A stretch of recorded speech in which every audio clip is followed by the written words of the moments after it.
Good day and welcome to FDM, the show dedicated to Ferra data models. Today I want to show you some of the advanced reporting functionality. To specifically look at adding a cycle indicator to your report. So what I've got here is an old device, an iOS 10 device. Of course the system also works on that.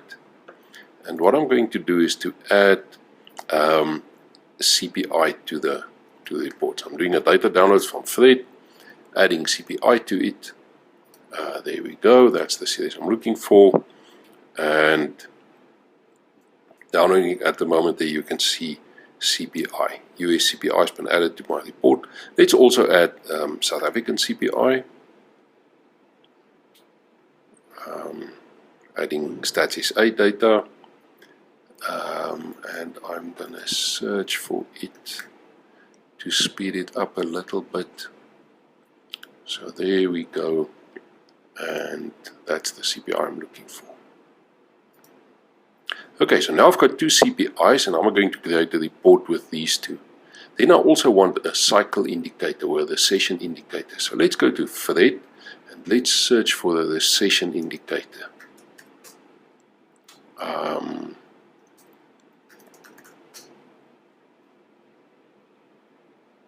Okay, let's take this one. This is also monthly and this is the smooth US, the session probabilities.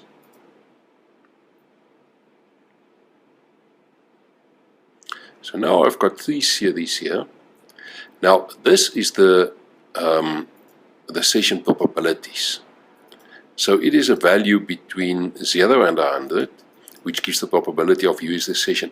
I want to create an indicator from that. So let me create a new calculation. It's going to be monthly. And I'm going to create an indicator. And this indicator will be equal to 1 if the probability is above 50%. Now I'm editing now. Let's look at all the data that I have available. There is the session probability indicator. And I want this to be 1 if that exceeds 50. So now the indicator is a simple 0 or 1, and I want to save it back into the report. Let me look at the functions. That is a data function. So I'm going to look at data functions, and sorry, not a data function, and I'm going to use the data replace function.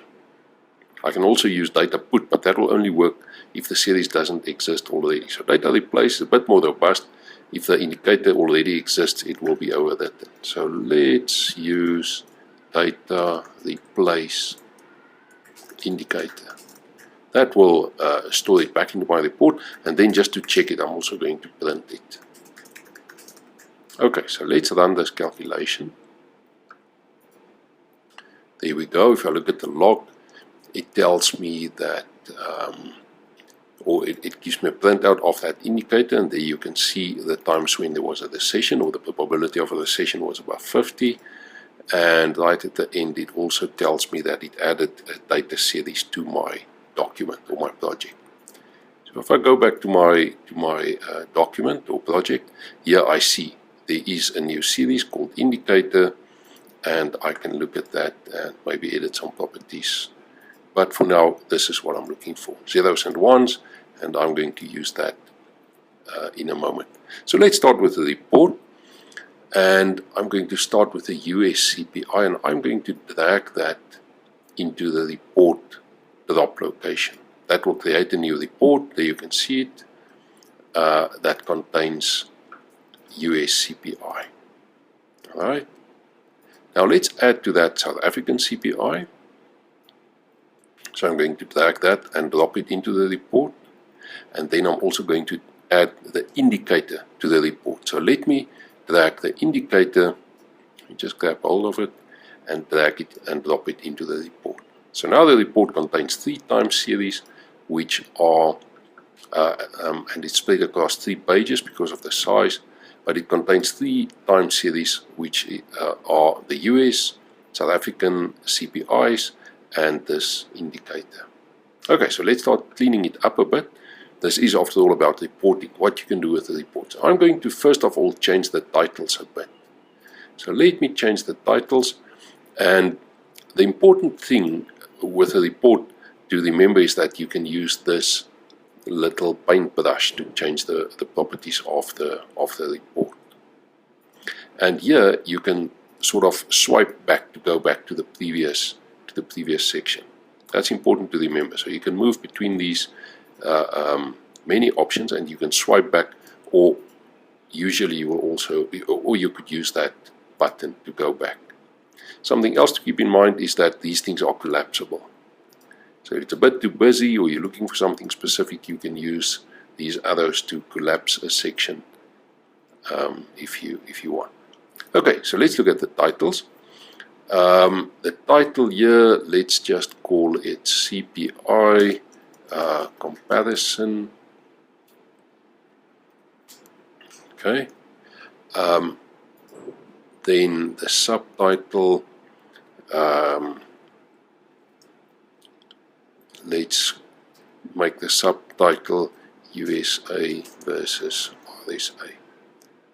Okay, summary I'll show, I'll comment on that in a later video. Then the header, that's the header on top of the table. I'm just going to leave that blank. Okay. And the plot title, let's also make that blank. Now on your device, you don't need to use the marker, but I'm on an external keyboard, so that's important. But you could, for example, enter the multi-line title like that, and then use that as your return key. Okay, so at the moment the report looks like this. I fixed up the titles. Let's look at the series themselves. If I go to content, these are all the series that are appearing in the report. Now the indicator really is the downward phase indicator. So if I switch that on, it's going to disappear from the report. However, it will be used to highlight the cells, if you want, that coincide with the downward phase, with the ones in this indicator. And if I go there now, I can choose the color that will be used.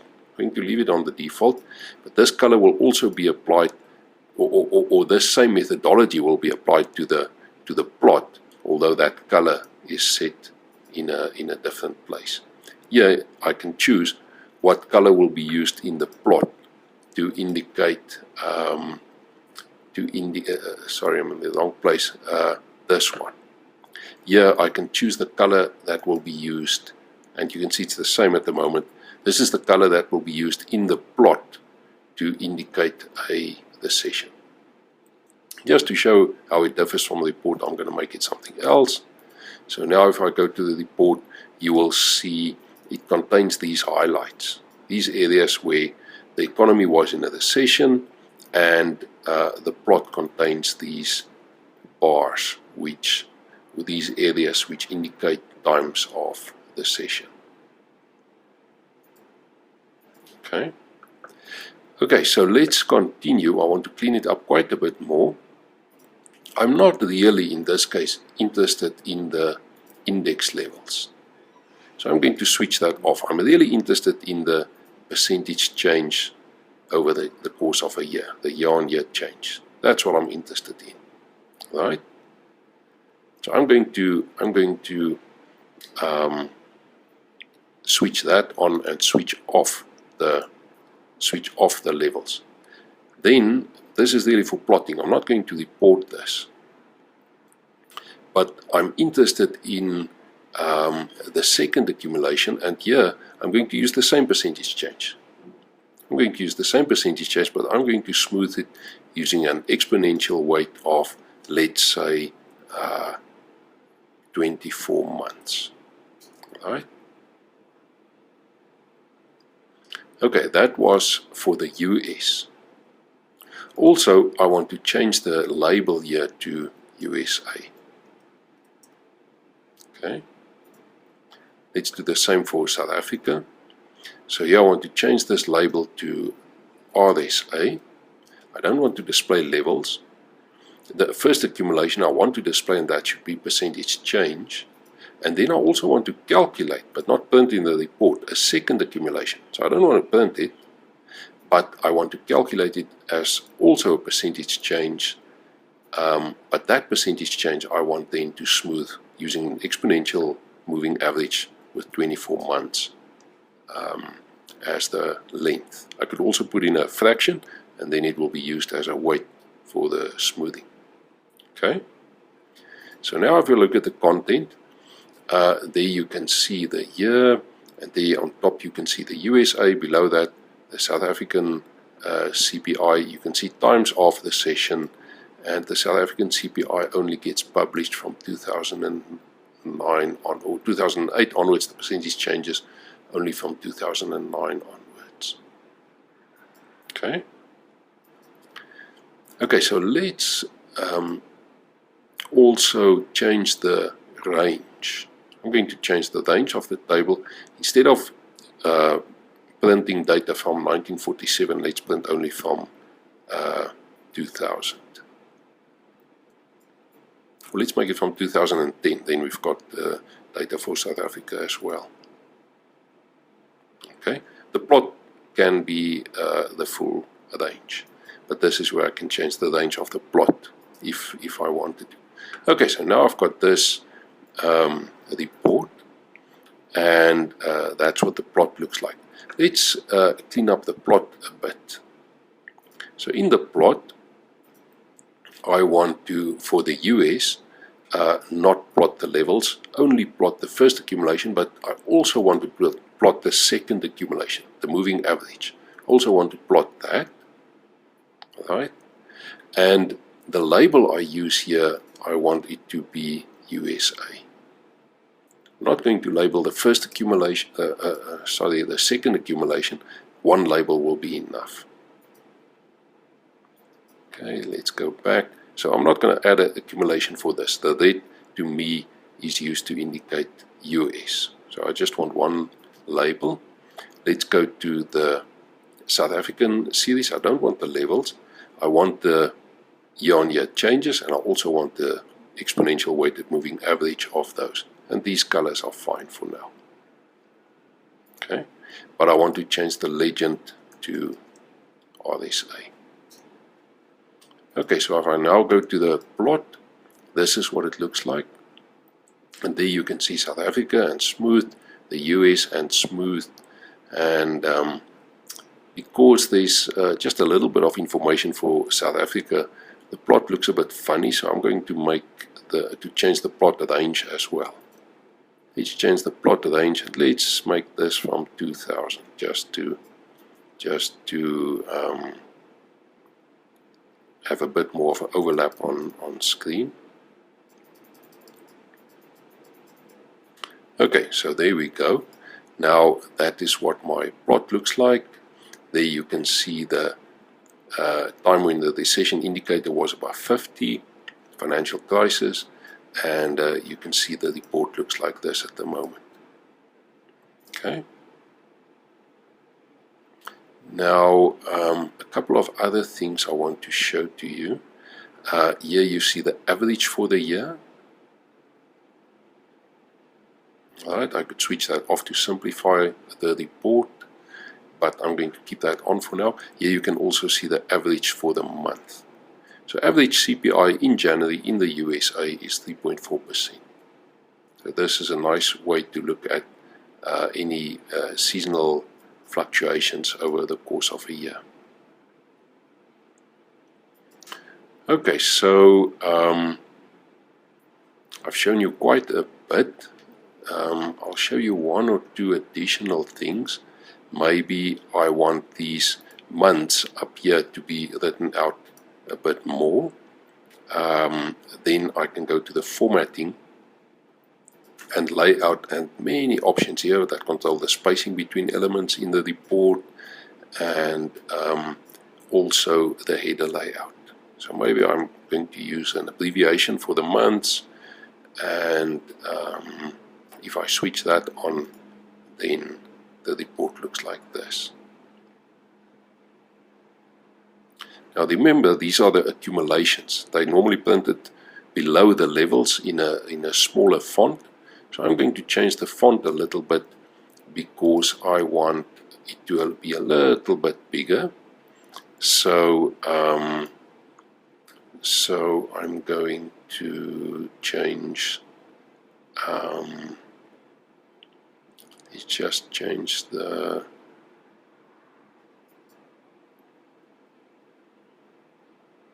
font size a little bit. Let's make it that size. There we go.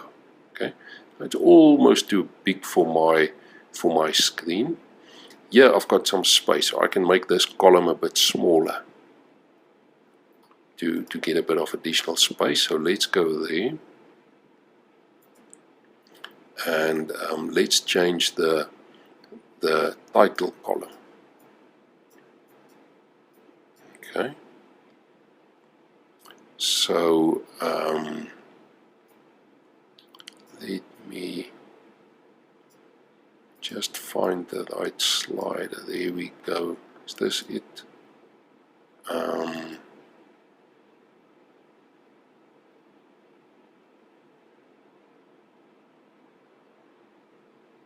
That first column is also the date column.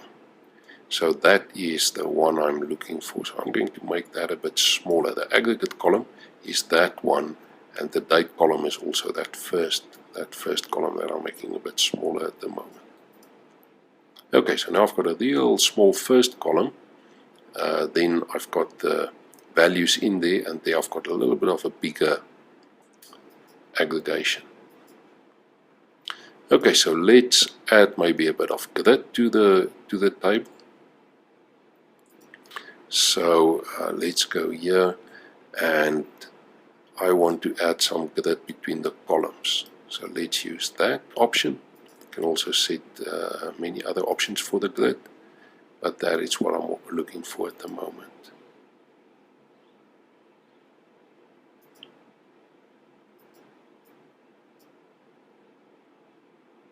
Okay, so now what I want to do is to plot the difference between these series and the moving averages. Now for that I'm going to need a calculation, so let me add a new calculation, make it monthly, and let's call it the USA difference, and that will be the percentage change over the course of a year in US CPI, right, less the weighted moving average of that value. Okay, now let me open the functions, and let's go to data series functions. I'm looking for an exponential moving average, which is, let me just find it. There we go, exponential weighted moving average. So to enter an exponential weighted moving average, I can do it like that. Okay. So that would be the exponential weighted moving average over a 24-month period in the percentage change in this series, which is US CPI. All right. Now all of this is going to be a bit small, so I want to multiply this value with 100, because it's going to be a percentage value where 0.1 reflects 10%. Okay, so that's the US difference. Then I want to calculate the South African difference pretty much in the same way. The percentage change in South African CPI less the exponential weighted moving average over 24 months in the percentage change in South Africa, all multiplied by 100. Then I want to print them, just to eyeball them and see if they are correct. South African difference, and when done I want to save them into the document.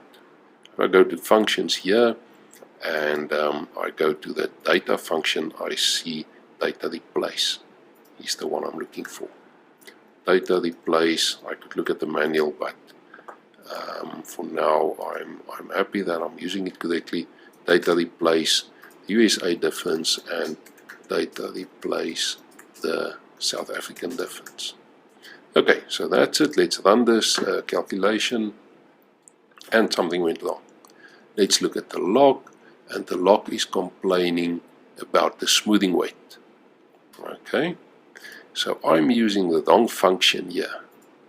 I'm not looking for the one that uses a weight. I'm looking for the one that uses a length. So if I look at this, I'm looking for that function. That one uses a weight between 0 and 1. This one is using a length. So this is the function I'm looking for, the UMA length, or the exponential weighted moving average based on a length. That length will then be converted to the correct weight value. Okay, let's try again. There we go. This time it worked. And if I look at the log, there's the series for the US, and a bit further down, quite a bit further down. Let's keep going down. There we go. There's the same for South Africa, and right at the end it tells me that these two series were saved to the report. If I look at the report, the document, then I can see there's a new calculation, and there are two new figures, which are these two. So let me add them to the report. The US, let me just drop that into the report, and the South African difference, let me grab all of that and drop it into the report. Okay, so now the report contains those differences as well. I'm not interested in those values, so I'm going to switch them off immediately.